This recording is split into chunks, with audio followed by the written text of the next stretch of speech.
I want to very quickly go over the syllabus with you. We're rocking and rolling. If you want to have any questions or anything else,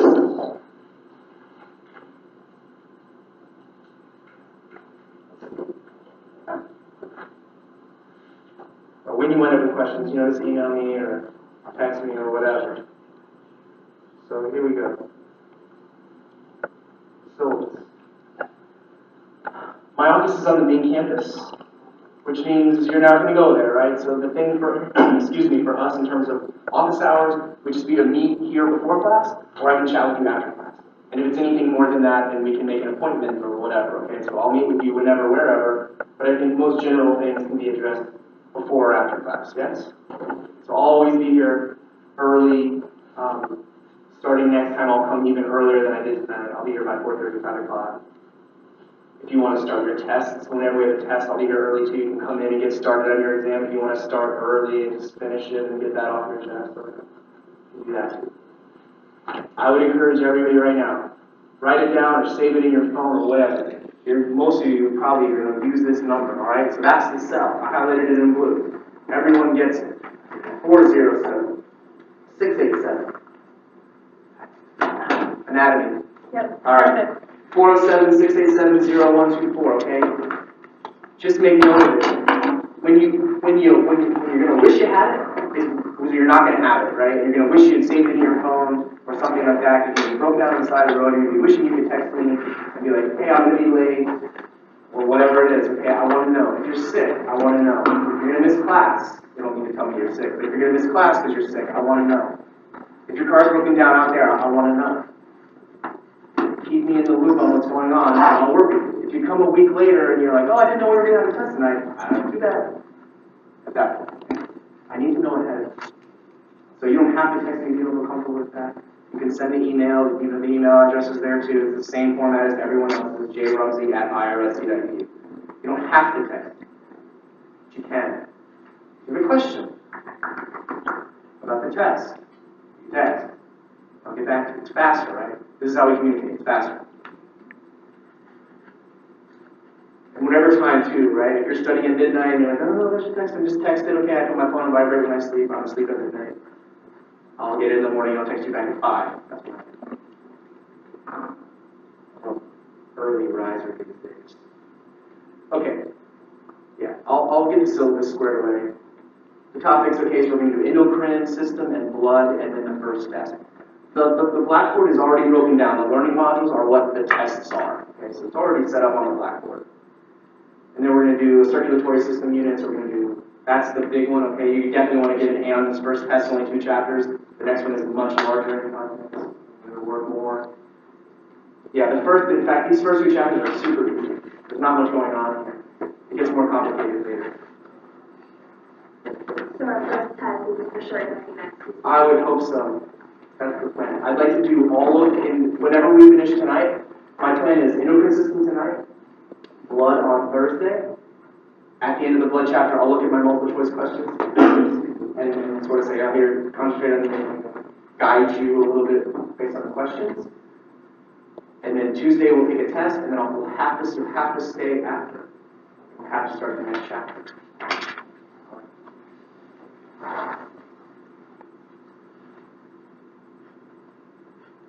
Okay, we'll go back to the other screen for a second. Okay, so this is the Blackboard. Alright, so if you're worried about the syllabus, again, it's not quite the exact right one, but if you click on Start Here, this is the syllabus. I just showed it to you. It's the standard syllabus. We've heard it shown a million times, right? If you have any questions about syllabus or anything else, we can talk about it after. Again, you see that there's 4 learning modules. Each of the learning modules represents the material that's going to be on test 1, test 2, test 3, test 4, like that. So there's going to be 4 exams. I talked about the test format already, right? 50 multiple choice questions and some short answer questions. The short answer questions are on these exam radius in each folder. In each folder are the PowerPoint presentations and any applicable case studies. The case studies, you just do them and you hand them in and you get 10 points. It's great, you have to do them. The PowerPoint presentations are for your, whatever you want to do with them, pull them up on your computer, print them all out, I don't care. And in the review, I would highly recommend printing and just fill in the answers as we go through the material. Those are the short answer questions you're going to see on the test. The exact questions. Somehow every semester someone seems to miss that fact. Oh my God, I didn't know those were questions. Those are the questions. You got it, right? You see it all. You see it all. Those are the exact questions. You have to get those ones right. I'll even help you come up with the right answers to the question. When you can't figure it out, I'll help you. You'll be like, hey, what's the answer to this question? We'll figure it out together, all right? I'll help you. We're clear on this, right? So you're going to come into the test. Most people just flip right to the back. They fill in the short answer questions right away. They take a big breath and know they just got 50 points, and then they answer the multiple choice question. I would do the same way. Clear? Right. So you see the first chapter is this, the first test is this 2 chapters. This one is going to be quite a bit more. You see heart, blood vessels, lymphatics, and immunity. So 4 chapters now. More. And then the third unit, maybe, is 4 more chapters. Respiration, digestion, urinary, and fluid balance. The good thing is the fluid balance and the urinary systems are tied together, and digestion is super boring. But respiration and the way the nephron, the urinary thing is, that's a little bit complicated. And then the last chapter, last unit, yay, again, we kind of breathe easier with just 2 chapters. Everyone should get an A on this test too. Right? So kind of start sort of easy, ramp it up, the plateau, and at the end we kind of taper it back. That's the way it's set up. Nutrition is very straightforward and very easy. And then reproduction is surprisingly not that interesting. And then you take 1 more test. And if we have a lot of extra time, which I doubt we will, I'll give you a final exam, a cumulative final, that would only be short answer questions. Same short answer questions as before. Another like, here's some more proof points for you at the end. Okay? Well, let's see. If there's time to do a cumulative final, we'll do it because it's easy. And if there's not, we won't. Clear? Your grade is going to be the 4 150-point lecture exams plus 5 or 6 or some odd, however many case studies I can put in there. Plus, we'll do a nutrition project. I'll ask you to watch a movie or something and write it up. And that's it. Questions about this? I'll put the nutrition thing on there for the next day or 2. You can do it now. And you can watch Food Inc. or any of these nutrition movies and write it up now. Are you going to be recording your lectures on Echo? No. Yeah, I'm never going to do that again. So you just make your own recordings. Everybody's phone has a voice recorder. Do you want me to set that up? I can.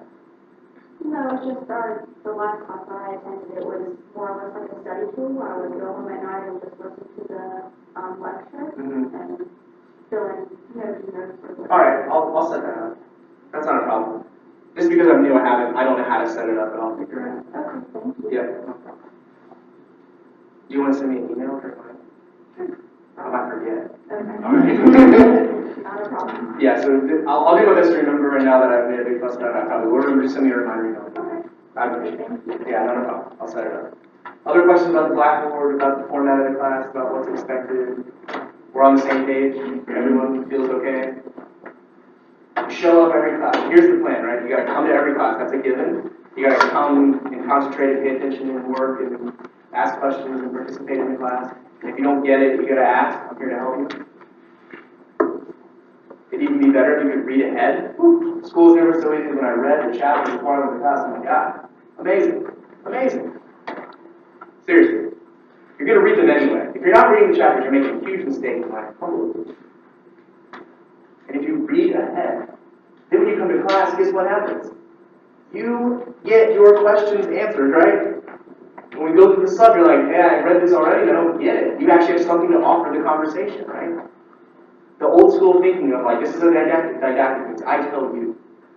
I don't like that. That's not fun. But the reason it's didactic is because most of you don't know anything.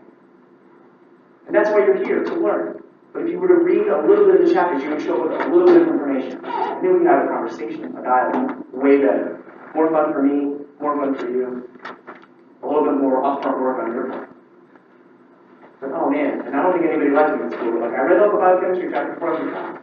And then I would just talk to the professor because I knew what to say. I knew. And I got my questions in. I got an A in that class. I got an A in all my grad school classes.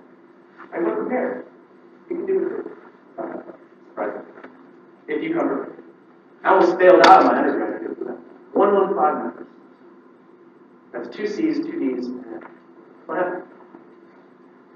I went out every night, drank a bunch of beers. I went to class and I felt like it. It was convenient.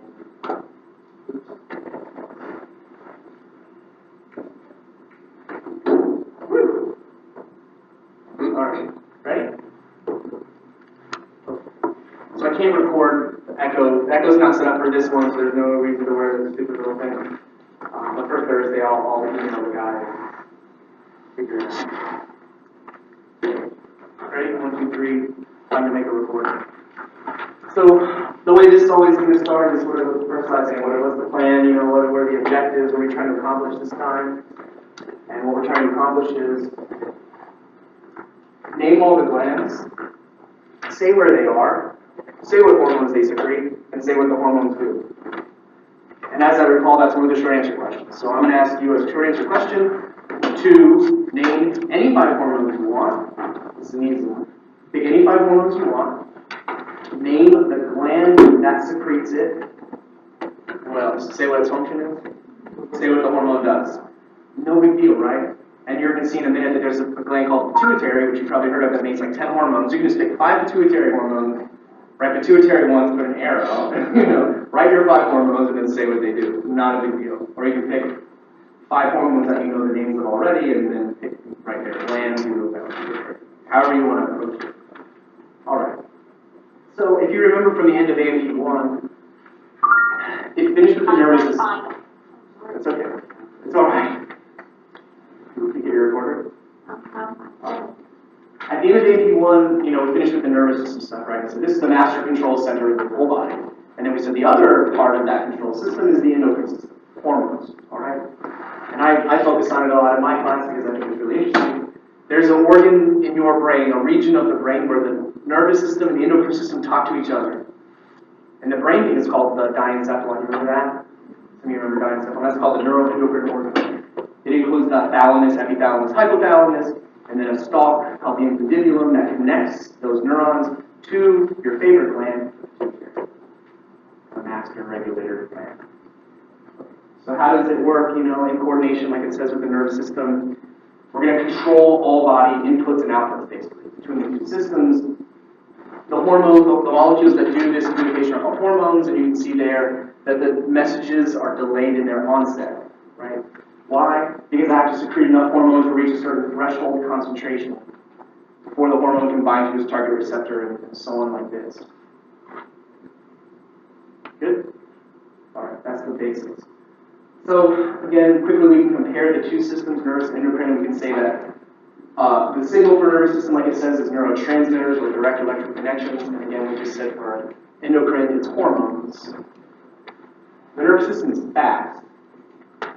As soon as I send the action potential, the signal has been sent. But in the hormones, because of the concentration buildup required, the signaling is delayed or slower.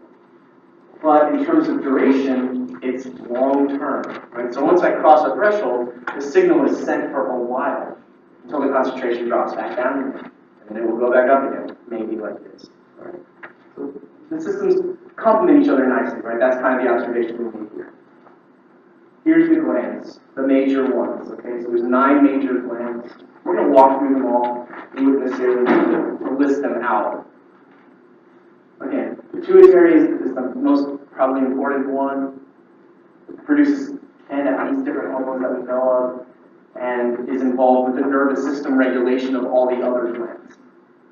The pituitary also, interestingly, makes a lot of hormones that tell other glands to make and release hormones. So in that way, again, it is the master regulating gland, right? And that's what we're going to talk about. That's what the case study is about.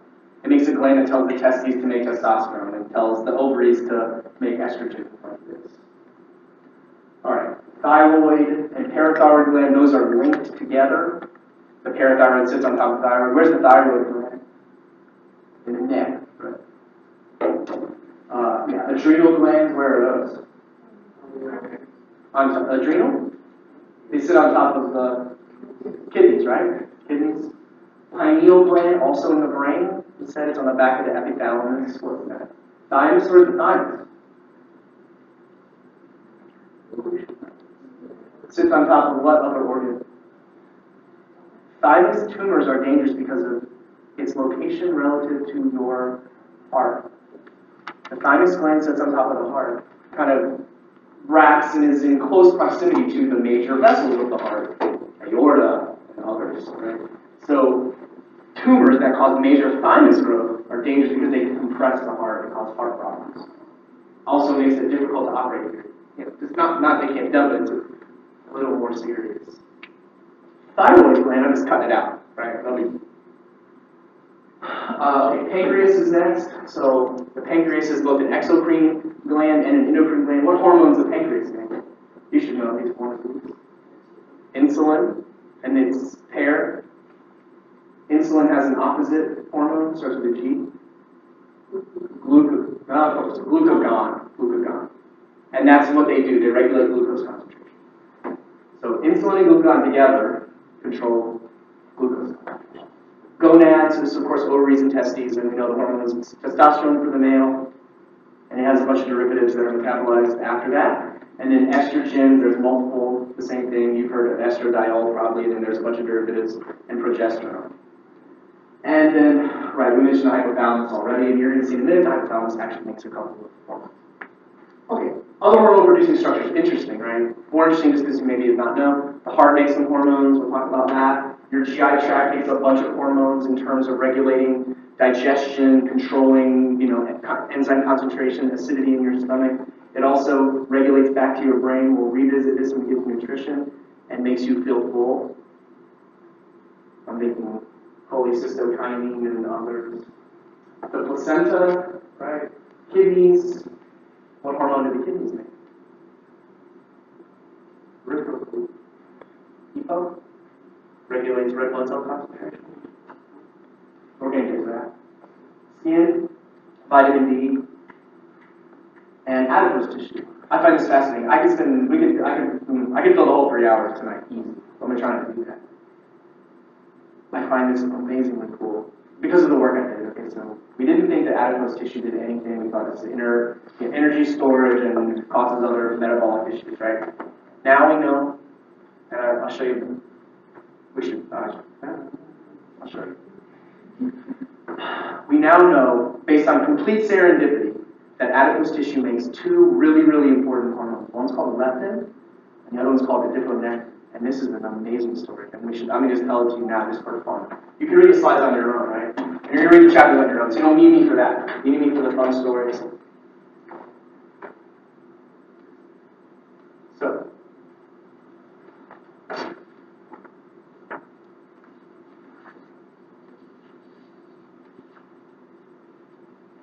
here we go. Can you see? I was going to find that really big. Here it is on the scale. See that? Okay, so what happened here? You get the idea, right? One mouse is really, really, really obese. It weighs triple.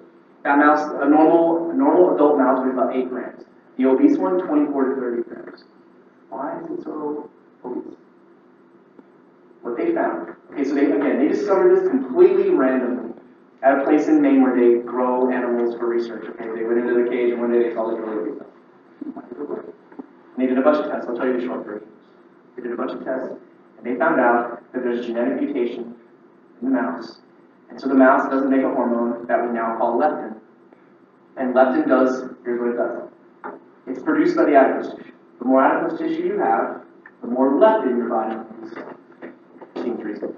As leptin concentrations go up, among other things, it goes to your brain and binds to a leptin receptor found in your hypothalamus, and that's supposed to make you feel full. Long term. This is how long-term food intake is regulated. So there's something called short-term food intake. That's like, I want to go have dinner right now because I'm hungry. And then there's long-term food intake. How many calories will I consume this year? Kind of a broader picture of how hungry I am. Again, it seems reasonable. When I'm full of adipose tissue, that means I've got a lot of calories stored up. which means my overall hunger level should go down because I'm loaded up, right? For the winter when I have to like fast, because when it's winter outside, there's not as much food available, right? That's not true anymore, though. This is like an archaic thing.